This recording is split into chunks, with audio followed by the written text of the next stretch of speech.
ایک آدمی اگر دوسرے کو قتل کرتا ہے تو اس کو قتل کرنا کہا جاتا ہے، قتال کرنا نہیں کہا جاتا. حدیث میں قتل کرنے کا لفظ نہیں ہے، قتال کا لفظ ہے، امرت ان اقاتل الناس. تو اس پوری تفصیل سے یہ بات واضح ہو گئی کہ نبی کریم صلی اللہ علیہ وسلم نے معصوموں کو قتل کرنے کا حکم نہیں دیا. اللہ نے نبی کریم علیہ الصلاۃ والسلام کو معصوموں کے قتل کرنے کا حکم نہیں دیا، بلکہ معصوموں کو پروٹیکٹ کرنے کا حکم دیا ہے. اللہ نے نبی کریم صلی اللہ علیہ وسلم کو یہ حکم دیا ہے کہ وہ لوگوں کے لیے رحمت للعالمین بنے. ہاں اگر کوئی شخص لوگوں کو قتل کرنے پر آمادہ ہے تو ظاہر ہے کہ اس کو سزا دی جائے گی، اور اسی کا تعلق اس حدیث سے ہے. تو میں نے شروع میں کہا کہ آپ علیہ الصلاۃ والسلام کی رسالت بھی عام ہے اور رحمت بھی عام ہے. اب ہم جو کہ بحیثیت اقلیت کے رہتے ہیں تو ہم آپ علیہ الصلاۃ والسلام کے رحمت للعالمین ہونے کے وصف کو اپنی زندگی میں کیسے اپنائیں؟ اس کا کیا طریقہ ہے؟ اس کا طریقہ یہ ہے کہ سب سے پہلے جو چیز ہمیں ذہن میں رکھنی چاہیے وہ ہے ایثار اور ہمدردی. ہمدردی اور ایثار کے بغیر یہ ممکن نہیں ہے کہ آپ صلی اللہ علیہ وسلم کا پیغام دوسروں تک چلا جائے. یہ آپ سوچنا چھوڑ دیجئے کہ بھائی بڑی پریشانی ہو رہی ہے اور بہت نفرت ہے، یہ ہے وہ نہیں. آپ صلی اللہ علیہ وسلم نے جن حالات میں زندگی گزاری اس سے بدتر حالات نہیں ہیں دنیا کے کسی بھی علاقے میں. اس سے بدتر حالات جو انبیاء نے گزارے اس سے بدتر حالات نہیں ہیں. تو جب آپ صلی اللہ علیہ وسلم کو ایسے حالات میں رحمت للعالمین کہا گیا اور آپ علیہ الصلاۃ والسلام کو ایثار اور قربانی اور ہمدردی اور مواسات کا حکم دیا گیا تو یہ حکم تو پھر ہم سب کے لیے اور رہتی دنیا تک ہر ایک انسان کے لیے ہے. اس مواسات کا اظہار کس طریقے سے ہوگا؟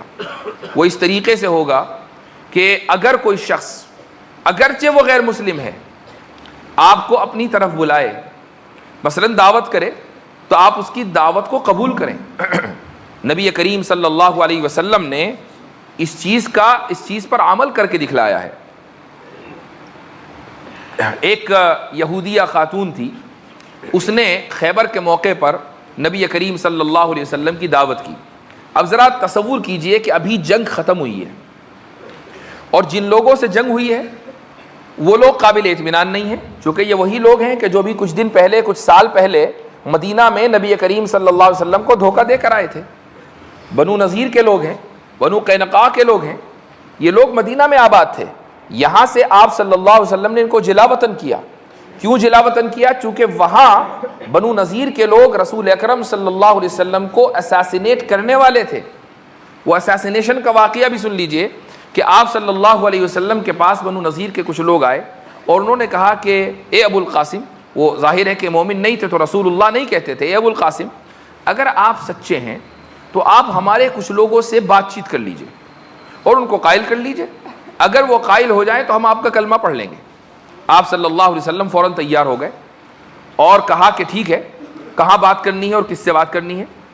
تو انہوں نے کہا کہ آپ اپنے 30 لوگ لے کر آئیں اور ہماری طرف سے 30 لوگ آئیں گے اور ہمارے علاقے میں بات ہوگی، مسجد نبوی میں نہیں، ہمارے علاقے میں بات ہوگی. تو یہ وقت طے ہو گیا. آپ صلی اللہ علیہ وسلم اپنے 30 صحابہ کے ساتھ چلے اور ادھر سے 30 افراد آئے. حضرت جبریل علیہ الصلاۃ والسلام کے ذریعے اللہ تعالیٰ نے نبی کریم صلی اللہ علیہ وسلم کو فوری طور پر سازش کی اطلاع دے دی کہ جس جگہ پر رسول اکرم صلی اللہ علیہ وسلم کو بٹھانے کا نظم کیا گیا تھا ایک دیوار کے نیچے، وہاں پر ایک شخص اوپر چڑھ چکا تھا ایک بڑا سا پتھر لے کر کہ جب آپ صلی اللہ علیہ وسلم نیچے موجود ہو تو آپ کے اوپر وہ پتھر گرا دیا جائے. نبی کریم صلی اللہ علیہ وسلم اسی وقت واپس لوٹ گئے اور پھر سزا کے طور پر بنو نذیر کو جلا وطن کیا گیا کہ تم یہاں سے نکلو. چونکہ کسی بھی ریاست کے ہیڈ کو اساسینیٹ کرنا کوئی معمولی بات نہیں ہے، اس کی سازش کرنا. تو بنو نذیر کو وہاں سے جلا وطن کیا گیا اور یہ جا کر آباد ہوئے خیبر میں. اب چند سالوں کے بعد 2-3 سال کے اندر خیبر کا معرکہ ہوا. خیبر میں ان لوگوں کو شکست ہوئی اور یہاں پر ایک یہودیہ آپ صلی اللہ علیہ وسلم کی دعوت کرنا چاہتی ہے. کوئی اور ہوتا تو وہ یہ کہتا کہ بھائی تم تو پہلے بھی قتل کا ارادہ کر چکے ہو، تم سے ابھی ہم جنگ سے فارغ ہوئے ہیں، تم شکست خوردہ قوم ہو، تمہاری دعوت کیسے قبول کریں؟ نبی کریم علیہ الصلاۃ والسلام نے فوراً دعوت قبول کر لی اور یہاں پر بھی یہ لوگ اپنی فطرت سے باز نہیں آئے. وہ عورت ایک بھنا ہوا بکری کا بھنا ہوا گوشت لے کر آئی جس میں اس نے بڑی تعداد میں زہر ملا رکھا تھا. نبی کریم صلی اللہ علیہ وسلم کے سامنے یہ کھانا رکھا گیا. ایک صحابی نے اس کا لقمہ بنایا اور اپنے منہ میں رکھ لیا. نبی کریم صلی اللہ علیہ وسلم کے بھی منہ مبارک میں وہ لقمہ پہنچا لیکن حلق میں نہیں اترا تھا کہ جبریل علیہ الصلوۃ والسلام نے اطلاع دے دی کہ یہ کھانا زہر آلود ہے. وہ صحابی کھا چکے تھے, نگل چکے تھے, لہٰذا زہر نے ان صحابی کے اوپر اثر کیا اور 2-1 دن میں ان صحابی کی شہادت ہو گئی. نبی کریم صلی اللہ علیہ وسلم کو چونکہ اطلاع ہو چکی تھی تو آپ علیہ الصلوۃ والسلام نے اس کو فوراً تھوک دیا. آپ صلی اللہ علیہ وسلم نے لوگوں کو بلایا, یہودیوں کو, کہ تم اپنی حرکت سے باز نہیں آئے, یہ بتاؤ کہ اس کھانے میں زہر تھا یا نہیں تھا. تو وہ لوگ آئے اور کہنے لگے کہ ہاں اس خاتون نے زہر ملایا ہے اور اس کی وجہ یہ ہے کہ اے محمد صلی اللہ علیہ وسلم, اے ابو القاسم, اگر آپ اللہ کے رسول ہیں تو اللہ تعالیٰ آپ کی حفاظت کرے گا, اور اگر اللہ کے رسول نہیں ہے تو اللہ تعالیٰ ہمیں آپ سے چھٹکارا دلا دے گا, اس لیے ہم نے یہ کام کیا. نبی کریم صلی اللہ علیہ وسلم نے اس موقع پر بھی ان سے اپنی ذات کے لیے انتقام نہیں لیا, لیکن اللہ کا کرنا یہ تھا کہ وہ صحابی کے جنہوں نے گوشت نگل لیا تھا ان کی شہادت ہو گئی, ان کا انتقال ہو گیا, اس لیے اس عورت کو قصاصاً قتل کیا گیا. اب اسلامی قانون اس کے اوپر نافذ ہوا, قصاصاً قتل کیا گیا. یہودیوں کو اس کی سزا نہیں دی گئی کہ تم سارے کے سارے اس سازش میں شریک تھے لہٰذا سب کو قتل کیا جائے گا, ایسا نہیں ہوا. یہ ہے مواسات کی ایک بہت بڑی مثال کہ 1 مرتبہ نہیں 2 مرتبہ اساسینیشن اٹیمپٹ ہوئے اور نبی کریم علیہ الصلوۃ والسلام ہر مرتبہ معاف کر دیں. یہ ہے وتوکل علی اللہ کا نمونہ, یہ ہے وتوکل علی اللہ کا اظہار کہ اللہ نے حکم دیا ہے امن قائم کرنے کا تو امن قائم کریں گے. جو اندیشے ہیں, خدشے ہیں اور جو خیالات ہیں ان کو درگزر کر دیا جائے گا. آپ صلی اللہ علیہ وسلم نے زندگی کے مختلف موقع پر اس کا اظہار کیا ہے اور امت کو تعلیم دی ہے. اسی طریقے سے اگر آپ یہ دیکھیں کہ آپ کے محلے میں, آپ کے ارد گرد, آپ جہاں کام کرتے ہیں وہاں پر جہاں بھی کوئی غیر مسلم بیمار ہے اور آپ جانتے ہیں اس شخص کو, تو آپ اس کی عیادت کریں. عیادت کرنا اس مریض کا حق ہے, اور آپ صلی اللہ علیہ وسلم کی یہ تعلیم ہے کہ ایثار اور ہمدردی کے تحت ہم غیر مسلموں تک نبی کریم صلی اللہ علیہ وسلم کا یہ پیغام پہنچائیں کہ آپ رحمت للعالمین کیسے تھے. ایک یہودی لڑکا نبی کریم صلی اللہ علیہ وسلم کی خدمت کیا کرتا تھا, تو کچھ دن ہوئے کہ وہ بیمار ہو گیا, آپ صلی اللہ علیہ وسلم کے پاس نہیں آیا. اب آپ ذرا تصور کریں کہ یہ مسجد نبوی ہے, یہاں صحابہ کرام موجود ہیں, حضرت انس بن مالک بطور خادم موجود ہیں, اور ایک خادم نہیں ہر صحابی خادم ہے اور ہر صحابی جان نثار کرنے کو تیار ہے. اس کے باوجود ایک یہودی لڑکا آپ صلی اللہ علیہ وسلم کے پاس آ کر بیٹھتا ہے اور آپ کی خدمت کرتا ہے. اگر اندیشے ہوتے, اگر خوف ہوتا, اگر یہ ہوتا کہ نہیں ان لوگوں پر ٹرسٹ نہیں کرنا ہے, ان لوگوں کو اپنے قریب نہیں لانا ہے, تو کیا وجہ تھی کہ نبی کریم علیہ الصلوۃ والسلام اس یہودی لڑکے کو مسجد میں آنے کی اجازت دیتے؟ کیا وجہ تھی کہ آپ صلی اللہ علیہ وسلم اس کو اپنے قریب رکھتے؟ اور جب وہ بیمار ہو گیا اور کچھ دن نہیں آیا تو آپ صلی اللہ علیہ وسلم پریشان ہوئے اور پریشان ہو کر اس کے گھر گئے اور اس کی عیادت کی.